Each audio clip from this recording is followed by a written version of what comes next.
नमस्कार, मैं डॉक्टर राकेश पाठक। दोस्तों, आपने फिल्म उपकार का वो गाना न जाने कितनी बार सुना होगा जिसके बोल हैं, मेरे देश की धरती सोना उगले उगले हीरे मोती। लेकिन थोड़ा सा इस गाने के बोल में फेरबदल करना होगा और कहना होगा कि भोपाल की धरती सोना उगले उगले उगले चांदी नगदी।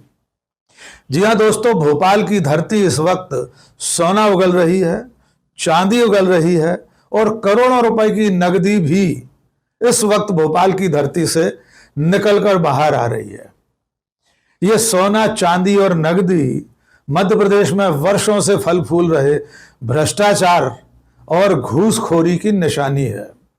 सबसे हैरत अंगेज बात यह है कि करोड़ों रुपए की इस नगदी और सोने चांदी की बरामदगी में एक ऐसे व्यक्ति का नाम सामने आ रहा है जो मध्य प्रदेश के परिवहन विभाग में सिर्फ कुछ साल नौकरी करने के बाद नौकरी छोड़ चुका है। आइए हम आपको सिलसिलेवार पूरा घटनाक्रम बताते हैं, फिर आपको कुछ नज़ारे दिखाएंगे, कुछ तस्वीरें दिखाएंगे जिन्हें देखकर आप भी चौंक जाएंगे। सबसे पहले 18 दिसंबर को आयकर विभाग ने मध्य प्रदेश में 52 ठिकानों पर 3 बिल्डर्स के ऑफिस और अलग अलग उनके जो कार्यालय थे वहां पर छापा मारा था। इनमें 3 बिल्डर्स के नाम थे त्रिशूल बिल्डर्स, ईशान कंस्ट्रक्शन और क्वालिटी कंस्ट्रक्शन। इनके मालिकों राजेश शर्मा, राजकुमार सिकरवार और रामवीर सिकरवार के इन ठिकानों पर जब छापेमारी हुई तो आयकर विभाग को तमाम बेनामी दस्तावेज मिले। कई ऐसी संपत्तियों के दस्तावेज मिले जिनमें संदिग्ध लेन देन और इन्वेस्टमेंट की जानकारी मिली। लेकिन अगले ही दिन एक और ऐसी छापामारी हुई जिसने पूरे देश को हिलाकर रख दिया है। लोग हैरान रह गए हैं कि एक अदने से भूतपूर्व सिपाही के पास से कितनी दौलत सामने आ रही है, और इस सिपाही का नाम है सौरभ शर्मा। सौरभ शर्मा मध्य प्रदेश के परिवहन विभाग में सिपाही था। उसके पिता किसी जमाने में स्वास्थ्य विभाग में थे, लेकिन उनकी मृत्यु के बाद उसे अनुकंपा नियुक्ति मिली और वो भी परिवहन विभाग में, यानी ट्रांसपोर्ट डिपार्टमेंट में। कुछ साल उसने नौकरी की और जिस वक्त वो परिवहन विभाग में नौकरी में था तब मध्य प्रदेश के तमाम चेक पोस्ट उसके पास थे, यानी उसकी जिम्मेदारी एक मामूली सिपाही के पास थी। वहां से वो पैसे इकट्ठे करता था और ऊपर तक पहुंचाता था। उसके बाद सौरभ शर्मा ने वीआरएस ले लिया, यानी सेवानिवृत्त, ऐच्छिक सेवानिवृत्ति ले ली। उसके बाद सौरभ शर्मा जमीनों के कारोबार में उतर गया। तमाम और उसके प्राइवेट स्कूलों के कारोबार हैं और न जाने कितने धंधों में इस वक्त सौरभ शर्मा का नाम सामने आ रहा है। 19 दिसंबर को लोकायुक्त पुलिस मध्य प्रदेश ने सौरभ शर्मा के E7 में जो बंगला है उसका, वहां पर छापेमारी की। E7 अरेरा कॉलोनी के 77 नंबर बंगले में जब सौरभ शर्मा के घर पर लोकायुक्त ने प्रवेश किया, उस वक्त सौरभ शर्मा मुंबई गया हुआ था। लेकिन लोकायुक्त की पड़ताल में जो कुछ सामने आया वो देखकर खुद लोकायुक्त के अधिकारी हैरान रह गए। सौरभ शर्मा के घर पर 1,72 लाख रुपए नगद और करीब करीब 2.25 क्विंटल चांदी बरामद हुई। इसके अलावा बहुत सारी और ऐसी चीजें मिली। परिवहन विभाग के और कई सरकारी दफ्तरों की फाइलें मिली, दस्तावेज मिले। इसके अलावा सौरभ शर्मा के घर पर 4 गाड़ियां खड़ी हुई थी। इन लग्जरी गाड़ियों में से एक गाड़ी में 80 लाख से ज्यादा नकदी बरामद हुई। लेकिन पिक्चर अभी बाकी है मेरे दोस्त। इसके बाद जो कुछ सामने आया उस पर तो सहसा यकीन होना मुश्किल है। उसी दिन 19 तारीख की रात को किसी अज्ञात व्यक्ति ने आयकर विभाग के अधिकारियों को किसी मुखबिर ने इत्तला दी कि भोपाल के ही पास में मेंडोरी के जंगल में एक फार्म हाउस है, वहां एक कार खड़ी है, उसमें भारी मात्रा में सोना और नकदी मौजूद है। इसके बाद आयकर विभाग और लोकायुक्त की टीम एसएएफ के 100 सिपाहियों को लेकर बताए गए ठिकाने पर पहुंची। मेंडोरी के जंगल में एक फार्म हाउस था जो बाद में मालूम हुआ कि किसी विनय आसवानी के नाम का था। इस फार्म हाउस में एक इनोवा गाड़ी खड़ी थी जिसका नंबर ग्वालियर का निकला, जो उस पर नंबर प्लेट लगी थी। उस गाड़ी का नंबर था MP07BA 0050। जब आयकर की टीम और पुलिस ने इस गाड़ी की कांच तोड़कर इसकी जांच पड़ताल की तो उसके भीतर से 54 किलो सोने की सिल्लियां बरामद हुई। इसके अलावा उसमें जो नोटों का जखीरा पाया गया वो गिनने के बाद 10 करोड़ रुपए पाया गया। आपको स्क्रीन पर हम ये दृश्य दिखा रहे हैं, वो गाड़ी आप देख सकते हैं। उस वक्त आयकर और लोकायुक्त विभाग ने जो नोटों की गड्डियां फैलाकर दिखाई हैं और सोने की ईंटें वो स्क्रीन पर आपको दिखाई दे रही हैं। अब तलाश शुरू हुई कि ये गाड़ी आखिर किसकी है। जब गाड़ी के नंबर से इसकी पड़ताल हुई तो मालूम हुआ कि यह गाड़ी ग्वालियर के चेतन सिंह गौर के नाम से रजिस्टर्ड है।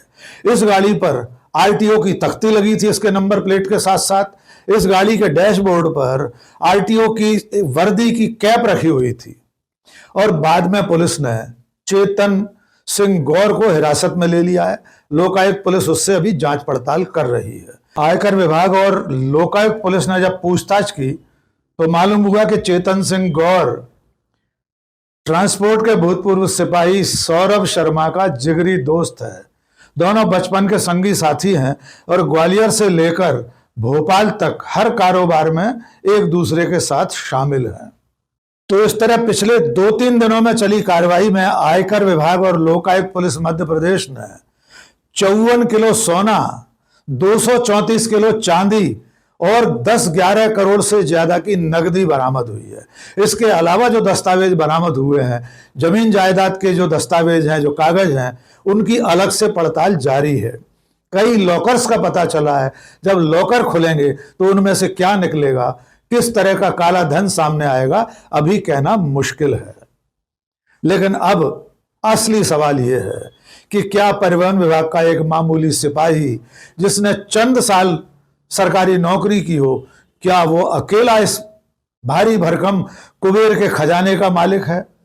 क्या वही अकेला है जिसने इतनी सारी संपत्तियां, इतना सारा सोना चांदी और इतनी नकदी अकेले इकट्ठी कर रखी थी? क्या उसके पीछे, उसके सिर पर किसी और बड़े आदमी का हाथ है? इस पहेली को हल करने के लिए मध्य प्रदेश विधानसभा में उपनेता प्रतिपक्ष हेमंत कटारे का बयान सुनना होगा। हेमंत कटारे ने छापे के दिन ही जब विधानसभा चल रही थी तो विधानसभा में कहा था कि इस पूरे कारोबार के पीछे मध्य प्रदेश के एक भूतपूर्व मुख्य सचिव, चीफ सेक्रेटरी शामिल हैं। ये सारी संपत्तियां, इन बिल्डर्स के पीछे उन्हीं चीफ सेक्रेटरी का पैसा लगा हुआ है। हेमंत कटारे ने क्या कहा, आइए उनकी जुबानी सुन लीजिए। ये जो रेड अरेरा कॉलोनी स्थित निवास पर हुई है, सेवानिवृत्त परिवहन के आरक्षक सौरभ शर्मा और उनके मित्र चेतन का इसमें नाम सामने आ रहा है और उनके द्वारा कई करोड़ों रुपए की संपत्ति अर्जित की गई थी, काला धन अर्जित किया गया था। परंतु ये बहुत छोटी मछली है। इसमें जो असली बड़े मगरमच्छ हैं वो अभी उनके नाम सामने आना बाकी है। और मुझे ऐसी आशंका है और ऐसी खबर प्राप्त हुई है कि इसमें कई महत्वपूर्ण तथ्य डिलीट किए जा सकते हैं। इसलिए मेरा आग्रह है माननीय मुख्यमंत्री डॉक्टर मोहन यादव जी से, चीफ सेक्रेटरी अनुराग जैन जी से और डीजीपी कैलाश मकवाना जी से कि जो गाड़ी के फुटेज हैं, जिस गाड़ी से माल बरामद हुआ है, अरेरा कॉलोनी से लेकर जब वो गाड़ी निकली और जिस स्थान पर माल बरामद हुआ वहां तक के सारे गाड़ी के फुटेजेस सुरक्षित किए जाएं, क्योंकि कोई बड़े दबाव में उनको डिलीट भी करवा सकते हैं। इसमें बड़े लोग भी शामिल हैं और इन सारे फुटेजेस को सुरक्षित करके अपने पास रखें। मेरा आपसे आग्रह है, जिससे कि जांच के जो साक्ष्य हैं वो मिटाए नहीं जा सके। जरूरत पड़ेगी तो मैं इस पूरे प्रकरण को हाईकोर्ट भी लेकर के जाऊंगा और हो सकता है हाईकोर्ट में फिर यह साक्ष्य पुनः मांगे जाए। तो इसलिए भोपाल पुलिस कमिश्नर हूं या ट्रैफिक के जो सीनियर अधिकारी हैं, वो सारे फुटेजेस को अपने पास सुरक्षित करके रखें। ये बहुत बड़ा मामला है, बहुत बड़ा खुलासा है। भोपाल में चल रही इस छापामारी के पीछे एक एंगल और है। जानकार एक कोण और देख रहे हैं, वो है सियासी कोण। मध्य प्रदेश में भारतीय जनता पार्टी की सरकार के भीतर इस वक्त बहुत सिर फुटअव्वल चल रही है। कुछ ऐसे नेता हैं जो मंत्री नहीं बनाए गए हैं, कई बार के विधायक हैं, और कुछ ऐसे लोग हैं जो मंत्री बन बैठे हैं लेकिन वे मूलतः कांग्रेस छोड़कर बीजेपी में आए थे। इन तमाम नेताओं के बीच में इस वक्त खुलकर बयानबाजी चल रही है। ट्रांसपोर्ट डिपार्टमेंट के इस भूतपूर्व सिपाही के पीछे भी दो नेताओं की आपसी लड़ाई समझी जा रही है। ऐसा बताया जाता है कि मध्य प्रदेश के वर्तमान परिवहन मंत्री और इसी विभाग के मंत्री रह चुके एक सज्जन, एक नेता जो कि भारतीय जनता पार्टी के वरिष्ठ विधायक हैं, इस वक्त भी वे विधायक हैं, उन दोनों के बीच की रार तकरार इस रूप में सामने आ रही है। ये जो पूरा रायता फैला हुआ है उसके पीछे उन दो नेताओं की आपसी रस्साकसी शामिल है।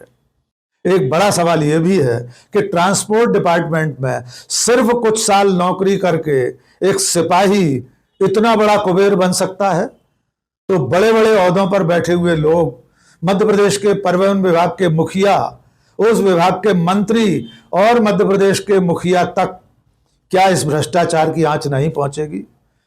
क्या यह काला धन, भ्रष्टाचार से कमाया गया यह खजाना सिर्फ एक सिपाही की बपौती है? क्या यह सिर्फ उसकी मिल्कियत है? ये तमाम सवाल हैं जिन्हें जवाबों की दरकार है। देखना होगा कि आने वाले दिनों में आयकर विभाग और लोकायुक्त मध्य प्रदेश की ये पड़ताल कहां तक पहुंचती है। क्या अभी भोपाल की धरती कुछ और सोना चांदी उगलने वाली है? क्या भोपाल की धरती कुछ और नकदी उगलने वाली है? क्योंकि अब तक जो सोना चांदी, जो नकदी सामने आई है वो अपने आप में बेहद चौंकाने वाला आंकड़ा है। आज के इस वीडियो में बस इतना ही। बहुत बहुत शुक्रिया। जय हिंद।